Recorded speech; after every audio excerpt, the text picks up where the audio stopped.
Psi Karate Illuminati, this is Noah, and today we're going to be discussing wrist grabs in self-defense. Now, there are a lot of people out there who believe that wrist grabs simply don't happen in real life, but that is not true. Especially when we're talking about women, femme-presenting people, and children, grabs, including wrist grabs, are quite common as far as attacks that occur in real life. And even within male-on-male violence, we see wrist grabs occur when one party is trying to control and limit the attacking potential of the other person. The first fundamental thing that you need to know about dealing with grabs is the rule of thumb, which simply states that when someone grabs a hold of something, the weakest part of this grip is at the tip of their thumb, and if they can't wrap their hand entirely around it, it's this gap between the fingers and thumb. Obviously, if someone grabs you and you're trying to pull against their four fingers or back of the hand, you aren't going to get very far. But by pulling against the thumb or the gap between the thumb and fingers, you are more likely to be able to pull your hand free. And most people, when they're grabbed, have a tendency to pull straight back, which doesn't have that effect. So you do need to be aware of where their thumb is, where that gap might be, and try to pull your arm free through that gap or that weak spot. The second fundamental thing to understand about dealing with grabs is that once someone grabs a hold of you, that hand is now occupied. You know where it is and you know what it's doing. It's effectively no longer an immediate threat. Yes, it is controlling us and we don't want to be controlled. We do still want to use that rule of thumb and break free of the grip. But we don't necessarily have to deal with that grip first. It's going to be much easier to break free if we go on the offensive. If you have a lot of martial arts experience, you may have learned techniques that counter wrist grabs using things like joint locks or throws. And those techniques are great, but when we're looking at it from a self-defense perspective, we want to keep things as simple as we can, especially for people who don't have that martial arts background. When it comes to dealing with this wrist grab, striking is going to be the quickest and easiest route to going on the offensive and making it easier to escape.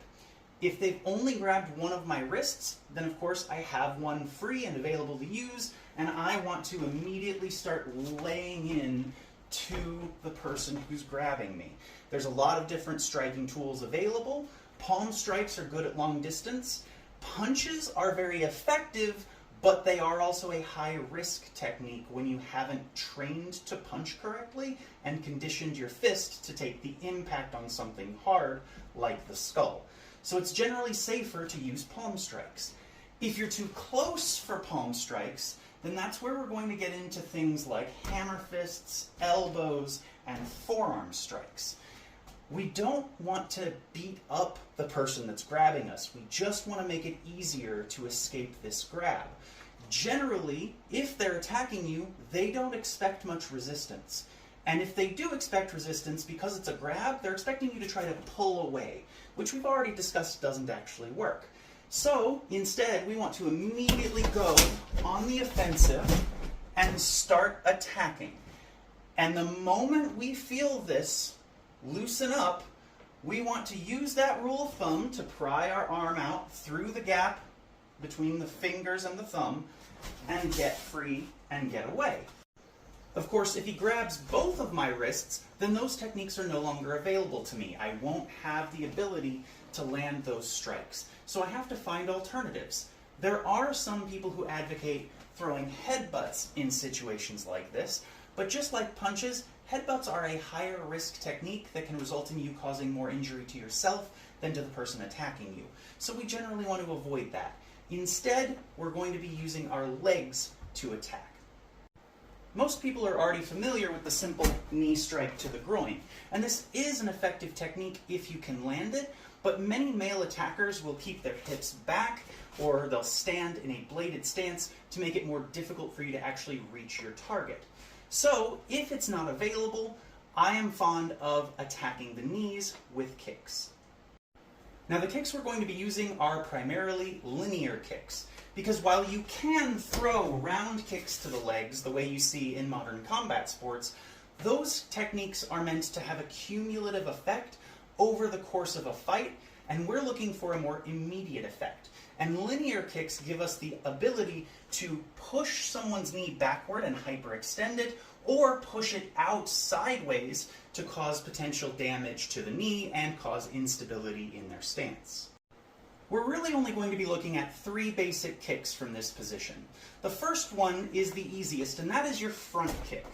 All you need to do for the front kick is lift your knee, swing your foot out so that you can put the ball of your foot on their knee, and drive. Again, trying to push their knee backward, or if you can get to the inside of their knee, push it out sideways.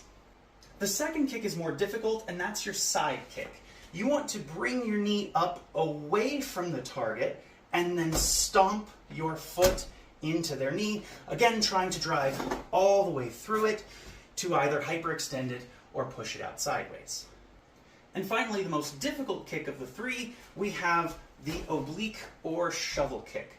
This requires you to bring the knee up high on the outside and stomp across your body. Hopefully, once I have used one of these kicks or multiple kicks to get them to loosen up, I'll be able to get at least one hand free.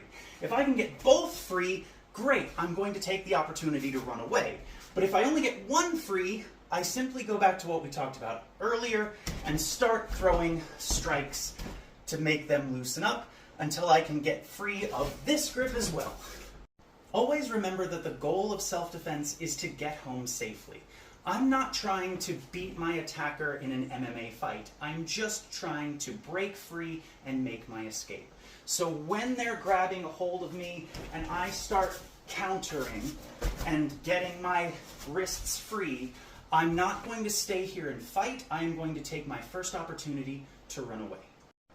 All that said, the more martial arts training you have, the more effective you're going to be in self-defense. And it doesn't really matter what martial art you train in, so long as that martial art is dealing with realistic attacks, uses practical, realistic defenses against them, and does some form of pressure testing or sparring to make sure that you actually build the confidence necessary to use those skills when you need them.